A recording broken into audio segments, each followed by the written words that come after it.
Today I'm going to show you guys how to paint this mother and baby rhinoceros using a looser watercolor style. I start with a sketch. For this one I did freehand sketch it. I'm using a 9 by 12 inch block of Fabriano Artistico 140 pound cold pressed watercolor paper, and I printed my paper out in the same size as my sketch. The only thing I changed from the original photo was that I fixed the mother rhinoceros's horn as it was a little bit broken in the reference photo. To start the painting, I'm using the wet and wet technique. I'm taking a size 12 Princeton Neptune round brush and painting with clean water all over the mother and baby. I want to start with just some warm and cool washes. This painting is really just about warm and cool, light and shadow. I'm starting with Daniel Smith Ultramarine and painting in the shadow areas everywhere I see cooler colors than the reference photo.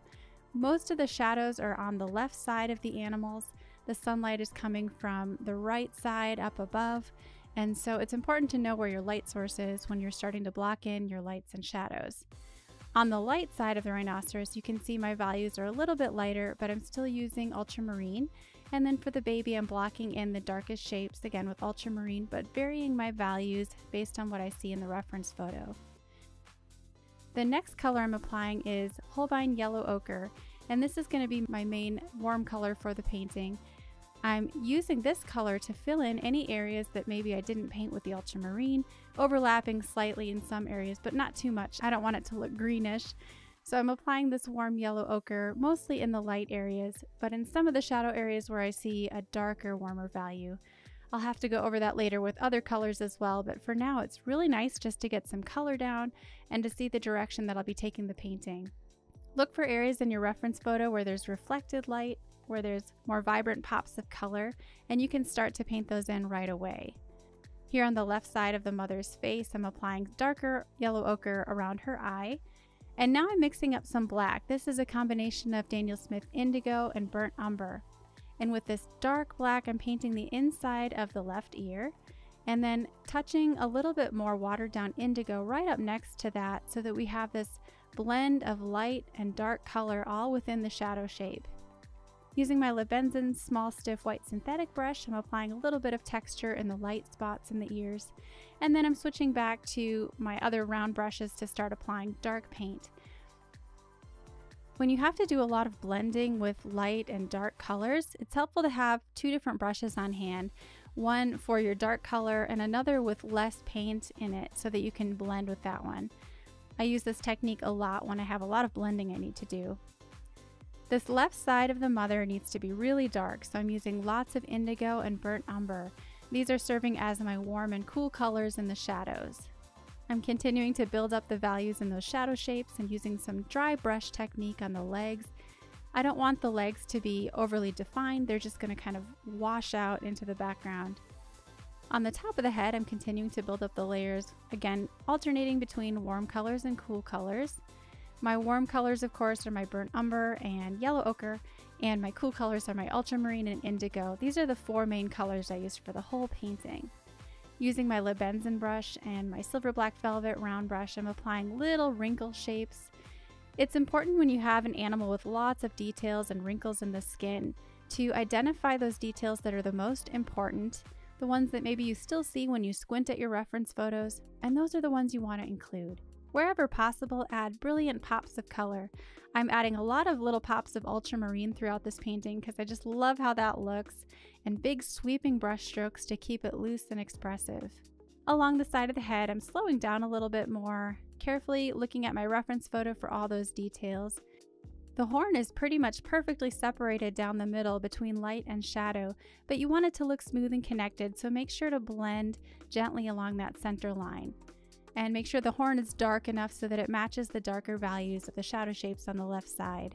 Wherever the shadow is starting to meet the light, you're going to see a little bit more detail, so take your time in those areas and be a little more careful with your brush work.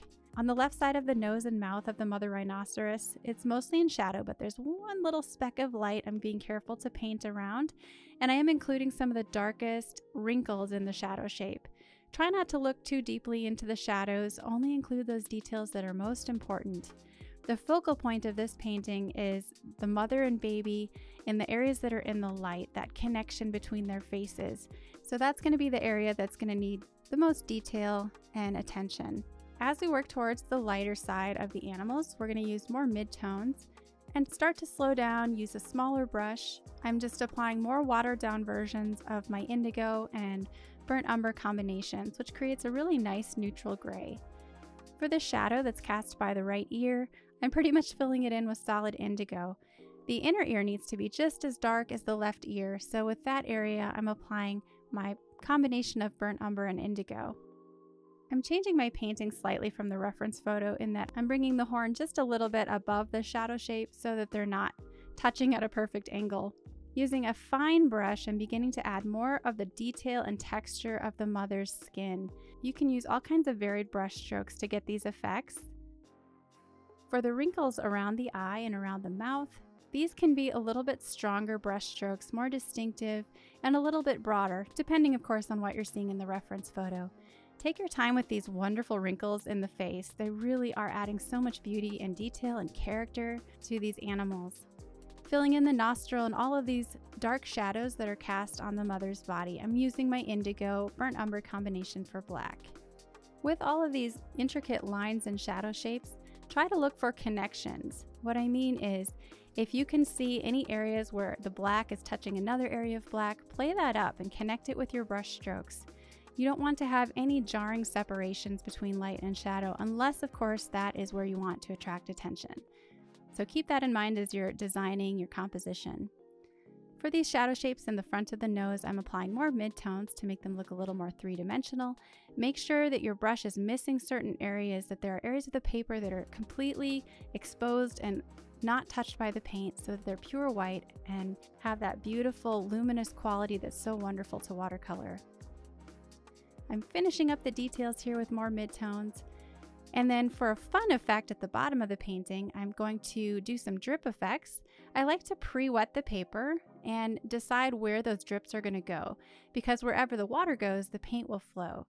You don't want to apply wet paint just to the dry paper, or it might kind of catch on the surface of the paper. So creating these little tracks with water first ahead of time really helps you be able to put the water and paint down exactly where you want those drips to go. So this is a fun way to really loosen up the style and make it look whimsical. One of my favorite effects to use in watercolor. These dark shadows under the mother need to go a little bit darker, just a couple more shadows on the horn, and then we're ready to paint the baby. I'm starting with the dark shadow cast by the ear using indigo, and then painting in the inside of the ear again, switching back and forth between warm and cool colors. Keeping your color palette relatively simple will make this a lot easier to make decisions about what colors to choose. As I said, I really only used 4 colors for this whole painting, and it kept my decision making really easy. For my darker values, I stuck with my indigo and burnt umber, and for the values in the light, I just used my yellow ochre and ultramarine. Here around the eyes, I'm using my silver black velvet size 4 round brush, painting all these delicate little wrinkles. Try to feather your brush away as you paint these little striations, these little lines. You can press harder when you want to paint broader sections, broader washes, like these shadow shapes underneath the mouth of the animal.